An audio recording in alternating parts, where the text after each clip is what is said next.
Casey is with us in Ohio. Hi, Casey. Welcome to the Dave Ramsey Show. Hi, thank you guys for taking my call. Sure, what's up?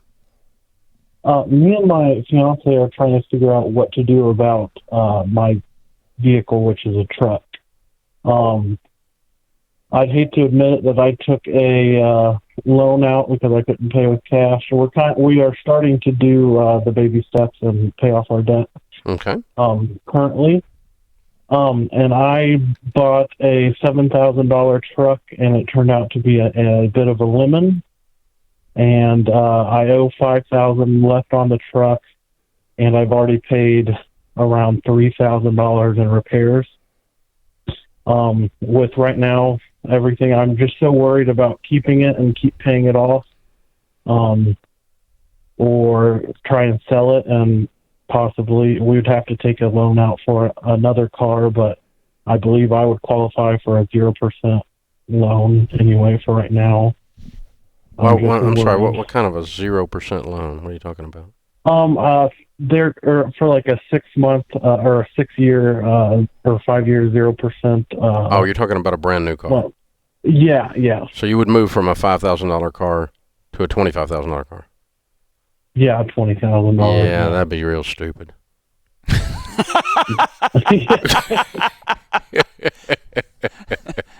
Yeah, when you getting married?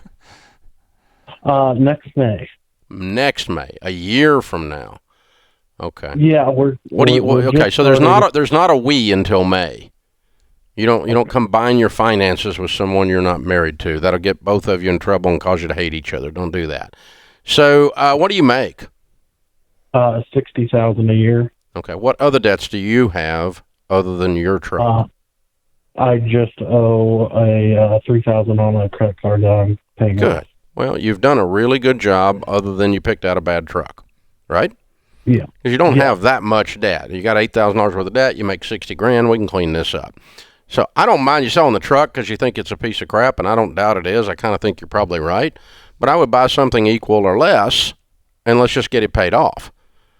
Don't fall for the, I'm going to go deeper in debt because it's 0%. Because even with 0%, there are payments. You know that. Right, yeah. Yeah, you do not need to move up in car. You need to dump the truck and get something about the same price range, and then say I make $60,000, and way before next May, the $3,000 credit card and the $5,000 car note are paid off, and you're debt-free coming into marriage. I like that. Mm-hmm. Yeah, I like that too. That's what I want you to do, brother. Okay? And she's already said she'll marry you, so it doesn't matter how cool your truck is. Yeah, you don't have to have a cool truck anymore because you already got her. You're done, man. You're done. Very cool. Hey, man, thanks for the call. That's how I knew my wife loved me, man. My car cost $1,000 that I bought from some guy that my dad knew at the church, and, man, there was never a question like $1,000. What kind of car was it? It was an 88 Toyota Tercel EZ hatchback. Not that I remember it. And my buddies call it the roller skate because I'm a big dude, and I could barely. It was like a barely Flintstones car. And I knew Toyota Tercel hatchback. Yes. With how many miles? I think the odometer kind of stopped at some point. It just got tired. Somewhere around 300,000. It laid down and died. It called it. And what color was this wonderful vehicle? It couldn't have been a more manly Texas light blue color. Yeah. It was, man, it just screamed. That guy's, he's a Texan all through and through. He's just expected the guy to get out with a big belt buckle on all day long and cowboy boots. Yeah, but that's how I knew she loved me for me, Dave. She wasn't marrying me for the cool ride. There's always that test. Oh, man. The Tercel test. The Tercel test. The Tercel test. So I was even worse. So Sharon and I are dating, and she didn't have a car. My little sister put her car up for sale, and I bought it for $750. Attaboy. It was a straight shift Pinto. Dude, my Tercel would have smoked your Pinto, dude. Yes. It would have been awesome. This would have been a contest of ugly. And slow. We're not sure which one would have won. Straight shit. I mean, this thing, it had a motorcycle engine under the hood. Did you start it with a rope? Yeah, it's like a lawnmower. So hold on, scoot over, Sharon. I got to start this with and it was straight shift. And you're not old enough to remember this, but there was a whole thing on 60 Minutes right about that time where they had a defect in the gas tank, and anytime they got hit from behind, they blew up and No, I killed remember. everybody inside. That's so right. they were the blow-up mobile. And so then my buddies are like, you really don't like her, do you? You got her this car. And so, yeah, we got engaged, and I got her a big-time car, and she stuck it out. She's doing a little better in cars now. Hey, my wife hasn't moved up much from the Tercel. We're getting there, honey. I promise. I promise. We're gonna get there, man. But the truth is, though, you should have a story of a car that needs a name from the time when you were broke.